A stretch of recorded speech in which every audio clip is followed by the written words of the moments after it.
Annabelle! Kamusta? Kamusta? Ang tagal ko, teka lang, masipan ako. Ang lamig kasi. Ang tagal kong hindi nag-vlog, ano. Yes! At bakit ako bumabalik na naman ngayon? Kasi, may nakita kasi ako kaninang subscriber. Isa sa subscribers ko. Tapos, nandito na siya sa Tassie. Tapos, ayun, nandito ko siya kanina. Na, so, papakita ko sa inyo. And sasabihin ko na sa inyo ang mga ganap. Bakit ako nawala ng mga vlogs na i-upload. Ano ba yung mga reasons? Tara na, pag-usapan natin. Hello, my test. Hello. Ayan! Welcome back to my channel, Annabelle. Mga besh! Teka lang, ingin ng tiga ko. So, lapit kayo sa akin. Ayan. Kakagaling ko lang sa work. And it is 7:05 p.m. Medyo madilim na sa labas. Ayan. So, welcome back sa aking channel. Wala akong vlogs since June. Yes, since June. Maraming nangyari kasi. So, kaya hindi ako nakapag-vlog dahil na-busy ako. At nasaan ako ngayon? Nasa ibang bahay na ako. So, hindi ko alam kung saan ako magsisimula. So, unahin natin. Noong June, mga besh, naglipat ako ng bahay. Wala na ako doon sa apartment na kung saan may mga kasama ako, diba? So, June yun, 6th or 7th of June ako umalis. Nagsolo na ako ng bahay. Bakit ako nagsolo? Mahabang kwento. Baka abutin tayo ng kinabukasan. At saka masyado siyang madrama. Ayaw balikan ng mga masasakit na mga ganap. Charot. So, wala akong kilay ngayon kasi tinanggal ko na yung makeup ko kanina. So, tinanggal ko na yung kilay ko na yan, no? So, ayan. Pero hindi pa nagsi-skincare. So, ayan. Next, nung June, ayun na nga, nandito pa rin ako sa Hobart. Same trabaho ko pa din. Doon pa din, call center pa din. Same company pa din, okay? Lumipat lang ako ng bahay. Yun. Next time na yung pa-tour. Ayun. Bakit ako muna bumabalik ngayon? Kasi kanina, meron kasi isa sa mga subscribers na nandito sa Tassie. Sila ng asawa niya, ang pangalan pala niya ay Eileen. Shout out, Eileen. Hello. Nice meeting you kanina. Yan. So, ayun, nagkita kami. Tapos, sa city. And then, sabi niya, kasi ito kasing si Eileen, ang boss kasi niya sa work niya is alam niya na si Bea B. So, may comment kami. So, kasi tinawagan ko kanina si Bea B. Friends pa rin naman kami ni Bea B kahit nagkahiwalay na kami ng bahay. Friends kami. Tapos, doon siya nagwo-work kay Bea B. Doon sa hotel. And then, tinawagan ko kasi kanina si Bea B kasi may ichichika ako. Kasi, pag may mga ganap-ganap kasi, syempre, kaibigan ko pa rin naman siya. Tsaka, wala kasi akong kaibigan dito, babe. Ano yung kaibigan ko? Sa work, oo. Pero pagkatapos na namin ng work, minsan gumagala kami, kumakain kami dinner. Pero, kasi may mga pamilya na sila. Ako lang yung single. Alam mo yun, so mahirap kasi magkaroon ka ng kasama ng friend na single, tapos same kayo ng mga wants and needs. Hindi ko alam kung na-explain ko na maayos. And then, ayun. So, pagkatapos ng work, kanya-kanya, ng uwian, ganon. So, may mga mga single akong friends, pero magkakaiba kami ng shift. Okay? So, yung shift ko ngayong week is 8 o'clock to 4 o'clock, which is my favorite, as you know. So, nabuhay ako. Kaya, na-meet ko tong si Eileen kanina. Aksidente ko siyang na-meet kasi, tinawagan ko nga, balik na tayo sa kwento ko. Tinawagan ko nga si Bayabi kanina kasi may kukwento ako. At saka syempre, dahil kaibigan ko siya, nakikipag-ano ko sa kanya ng, uy, pagdasal mo naman ako pa kasi may ganito akong gagawin. Yung mga ganon. May ganon kaming ganap.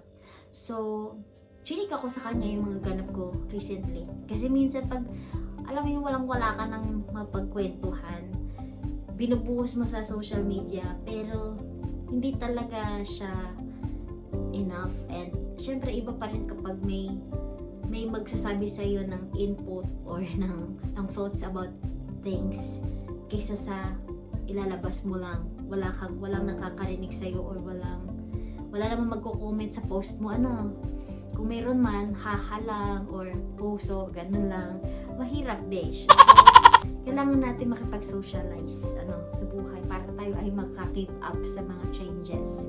So, ayun, so, friend ko pa rin si Baby. Parang friend pa rin kami ni Baby. So, ayun, sana tayo. Tinawagin ko si Baby. So, naka-earphone naman daw si Baby.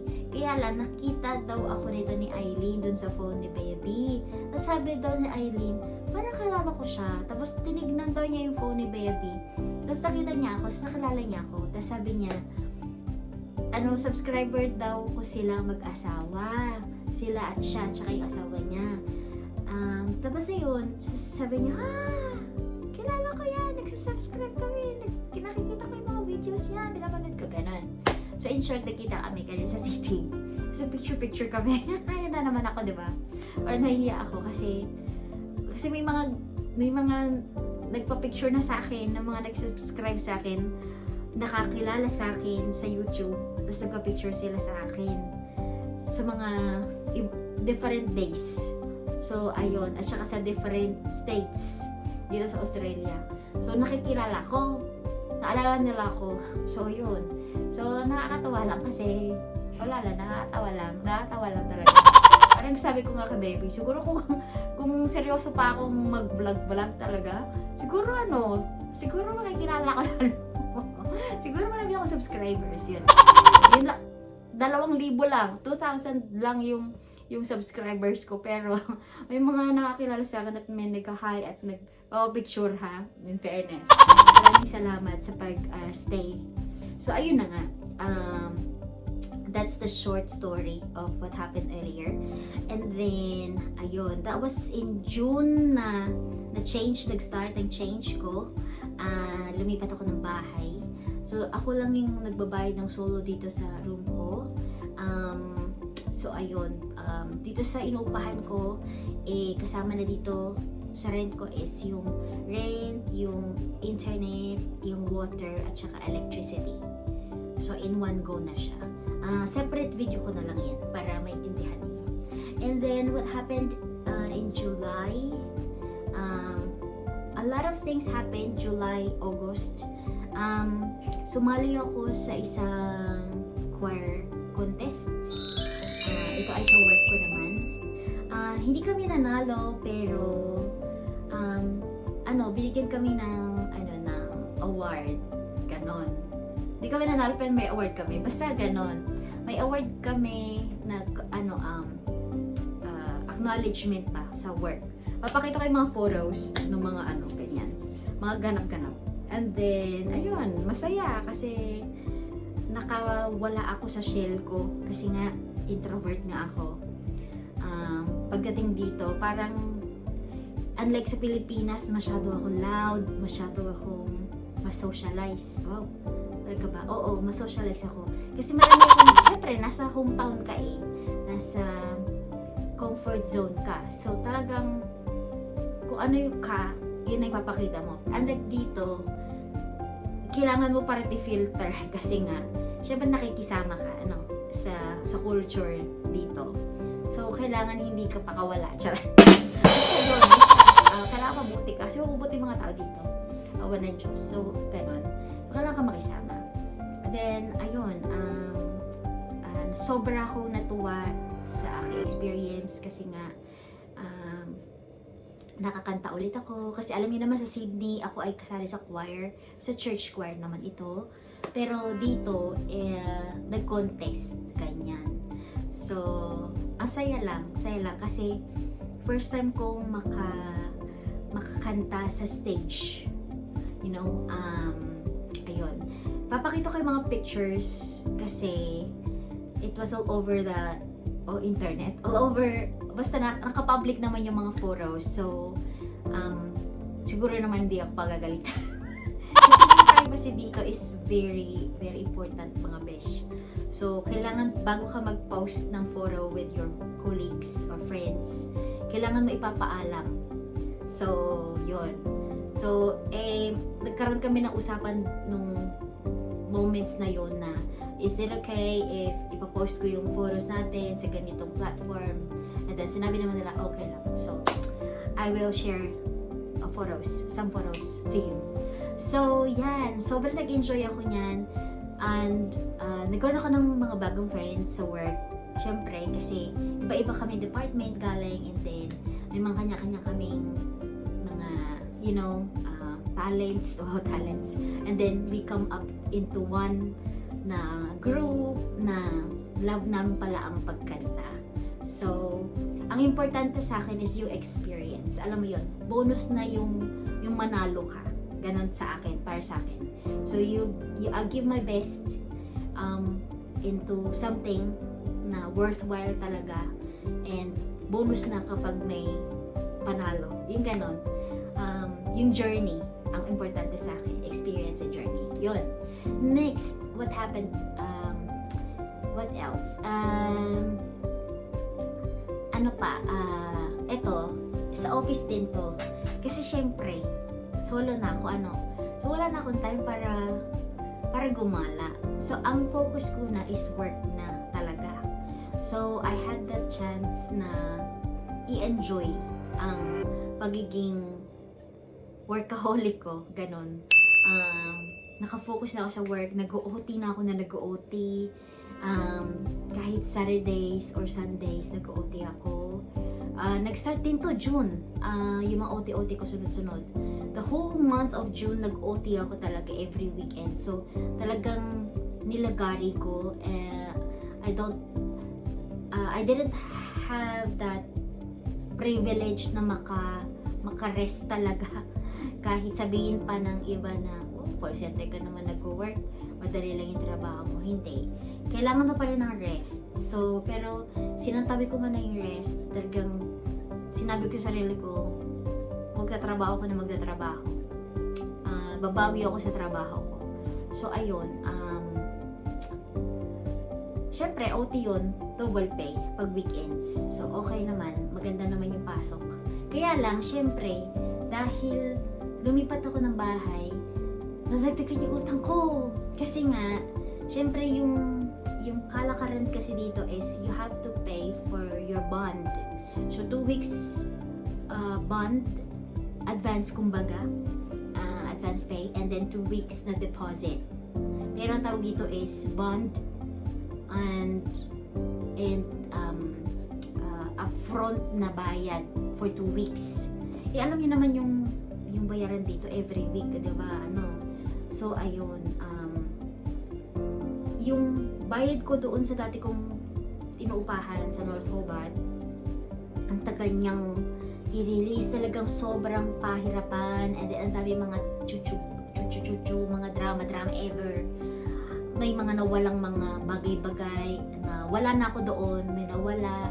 So, na-delay ang pagkuha ng bond. Kasi bago yun i-release, kailangan mo na malinis yung bahay, na talagang pulido, talagang, kumbaga, ano bang tawag dun sa ganun? Executive cleaning, whatever that type of cleaning. Talagang sobrang pulido dapat. Hindi siya yung katulad sa atin sa Pilipinas na, basta malinis, okay. Walang nabasag, walang okay, sige go. Makukuha mo kaagad yung, or pwede mong gamitin yung na-advance mo na renta. Dito hindi ganun. I-explain ko sa some other videos yung patakaran about that. And then, ayun, so, nagkautang-utang ako kasi I was like waiting for that bond to be released, and then syempre nagagamit ko yung dapat na pera ko sa renta sa bond na yun. So nagkakautang muna ako while waiting for this bond. So ayun, so di ko pa nababayaran si Mami Luz. Mami Luz, may atraso ko sa iyo. Kaya yun, sinabi ko sa sarili ko, pag nakabawi ako kay Mami Luz, lalagyan ko ng interest. Ako na maglalagay interest. I'm so sorry, Mami Luz. So, sobrang pahirap yung band na yan talaga, mga besh. So, ayun, ang financial ko nag-struggle. Pero, nag-OT naman ako. Kaya lang, syempre, yung OT ko naman na yun is, napupunta rin naman sa mga things. Then, nag-start nga ako from scratch, kumbaga. And I didn't get anything from, ang nakuha ko lang from yung mga nagamit dun sa North Hobart. Kasi dalawa kami ni Baby na nag-share ng mga, sa pagbili ng mga bagay-bagay, from appliances, from furnitures, from the utensils, kitchen utensils, everything. Hati kami doon. Ang nakuha ko lang is, mga kunting plato, kanan na, pang isang tao lang na plato. Kumbaga isang set lang, na pang isang taohan lang. Hindi dalawang plato or tatlong plato, hindi, isa lang. Ganon, hindi ko na siya inano kasi masyadong madrama, masyadong madaming cheche-boreche, which is I don't like at all. I don't like drama. Kasi parang sobrang pagod na maglipat, and then yung mga pinagdaanan ko the whole 2024 and then 2025 ng half of the year was like super chaotic. So I don't want any more drama. So sinabi ko, alis ako ng bahay nang magsasarili ako, nang magsastart ako from scratch. Okay lang ako kahit alam mo yun, mahirapan ako. Basta start from the beginning, okay na ako. Kasi minsan ka lang magkaroon ng chance to restart your life, you know. So susulitin mo talaga, and ipagpapasalamat mo sa Diyos kasi it's gonna be a peace of mind na mabibigay sa'yo nung change na yun. So yun, as in lahat binili, kumbaga binili ko. So ako lang, sarili ko lang. So medyo malaki talaga yung kinailangan kong money to sustain, to start all over again, kumbaga. Ayun. And then good news naman sa aking trabaho, sa pagiging hindi ko pag-give up. Nagkaroon ako ng nomination kasi may awarding kami every September yan of the year. Nagkaroon ng award ako. Sobrang pasasalamat ko. Grateful talaga ako sa aking employer. And then 4 years na ako sa work ko, ha. And then doon ako na-awardan kasi doon lang ako nagkaroon siguro ng time to be focused, to be just to enjoy yung moment. Siguro kaya rin ako lumabas yung totoo kong love for my work. Yun siguro ganon. And then nakita yun ng company ko, ng mga colleagues ko, mga friends ko sa work. So yung mga bosses ko, they nominated me for this award, and then papakita ko yung award ko, photo ko. Ayun, itatago ko lang yung pangalan ng company ko, ha, kasi alam nyo na mahirap kasi kailangan mo kasi ipagpaalam, alam mo yung mga ganon. Hindi kasi nga dito hindi siya katulad, maiintindihan nyo ako kapag nagtrabaho kayo sa call center sa Pilipinas kasi everything hindi siya pwedeng ilantad because of some privacy, security, something. Hindi ko makatok na ako. Basta yun. So, I cannot reveal. Yun lang masasabi ko. Pero ayun, masaya ako. Sobrang grateful ko. Sobrang pasasalamat ko talaga. And alam mo yung nagkaroon ka lalo ng drive, ng reason to stay, to keep going with, with life and yung mga ginagawa mo. Nagkaroon siya ng flavor lalo, ganon. Parang you're enjoying what you have, pero nagkaroon pa ng magic, spice, ganon, na mas lalo siyang sumarap. Parang ganon, kumbaga sa food. So, ayun, sobrang pasasalamat ko talaga. And, lalo na sa premyo ko. Kasi meron akong card, gift card siya na I can travel. I can use it for travel, for holiday vacation within Tassie. I can use it for to ride a helicopter, a cruise, boat, whatever. Spirit of Tasmania, yung ship yung ship, the Spirit of Tasmania, I can use that card. So yung card na yun may credit siya, so may laman siyang pera. You cannot use it in cash yun. You really have to use it for your holiday vacation. So yun, hindi ko pa siya napaplan kasi I really wanted na i-maximize yun, and talagang dapat maganda experience ko kasi masaya ako na nakuha ko yun and grateful ako, so kailangan hindi ko siya masasayang. So ayun, and next time ko yun ipaplan pag summer, kasi maganda yun pag summer, not ngayon kasi winter pa rin. Actually tapos na ang winter dito sa Tassie, pa-spring na dapat starting September, but nasa Tassie kami. So yung yung weather dito is jacket on, jacket off talaga, kumbaga. Jumper ang tawag nila dito sa jacket. So, jumper on, jumper off. So, isang araw, sobrang lamig, nagyayelo. Mamaya-maya, biglang iinit. Pero yung init niya, hindi talagang mainit na mainit. Hindi ganon. So, para ka nasa Baguio. Pag yung mainit nila dito is para ka nagbagyo lang. So, ganon. Yun. Mga besh, yun ang aking update. So, maraming salamat sa hindi pag-unsubscribe sa aking channel. Maraming salamat talaga. So, sobrang dami kong pagod, sa sobrang busy ko. Hindi ko talaga to na, hindi ko na nagawang ikwento pa sa inyo ito in detail. Like, uupuan ko and then ikukwento ko sa inyo kasi yung pagod ko kasi talaga, siya nandito talaga.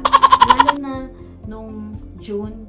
So, after like couple of weeks, tapos nag-OT pa ako, tapos naglipat ako, diba? Tapos nag-OT ako, nagkasakit pa ako. So, nagsiki ako noon. As in flu. Ang hirap kaya magkasakit ng solo ka lang, nang wala kang kasama sa bahay. Kahit sabihin pang kaibigan mo yung kasama mo, mahirap kaya. So, hindi ko nagawa yun. And then, 2 beses na ako nagkasakit after kong lumipat na dito, since June. So, hindi ko talaga kinakaya yung pagod ko kasi may mga curricular activities nga ako, sa choir, tapos sa overtime ko, on a weekends. So, tapos yung choir namin, na practice namin is during, work hours pa. Yung lunch time, ginagawa namin practice time. So, hindi naman siya araw-araw, pero, once a week lang, pero still, it will, pa rin, make you, pagod pa rin, parang it will add more pagod sa'yo kasi yun, nagdadaldal ka, gumagana yung utak mo sa trabaho, and then kakanta ka, ganun, tapos mag-OT ka sa weekend, so wala ka talagang pahinga. So yun, nagkasakit na ako. So yun, so kaya talaga sabi ko, pag dinagdagan ko pa mag-vlog, baka mamatay na ako. So sabi sa sarili ko, babawi na lang ako sa mga susunod pag nakaahon na ako, no? Yun lang mga besh, maraming salamat. Sa susunod ko, kwentuhan ko na kayo ng mga details dito sa bago kong tirahan. At some additional chika, yeah? Baka pwede ko nagkwento kung bakit ako nagsolo na, yun, yeah, magiging matapang na ako dyan. Pagkwento. Yun lang, maraming salamat. Magkita-kita tayo ulit sa next kong vlog. Sana nandiyan pa rin kayo.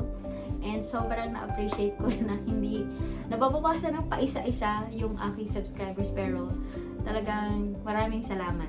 And sana yung mga previous kong mga vlogs nakakatulong sa inyo, katulad ni Eileen at ng asawa niya na inabangan nila ako sa baba ng aking trabaho kasi nga maliit lang yung Hobart. So talaga makikita at makikita nyo ako doon. And talagang malalaman ninyo, ay, teka lang, nakita ko tong itong vlog ni Ana dito. Dito siya nag-work, dito siya sa ganito. Dito yung pinupuntahan yung mga ganon. Sobrang liit lang, kaya ma-enjoy nyo si Tassie pag nandito na kayo. And malamig dito, kaya kung gusto ninyo ng malamig na lugar, isa sa mga reasons nyo ang mapunta sa malamig na lugar na hindi naman nagyayelo dito sa mataas na lugar. So hindi kayo mahihirapan, lalo na sa katulad ko na may rayuma. So okay ako dito sa Tassie, awan ng Diyos. Okay siya sa rayuma ko naman, hindi naman siya ganun sakit. So yun. Ayan, daldal ko naman. Maraming salamat again, mga besh. Magkita-kita tayo. Promise ko sa inyo. So, ahon na tayo nito. Makaka-vlog na tayo ulit. Okay? Bye-bye! Maraming salamat. Have a good night. And alam mo, sinasabi ko palagi at palagi kong uulit-ulitin to. Always be good. Libre lang yan.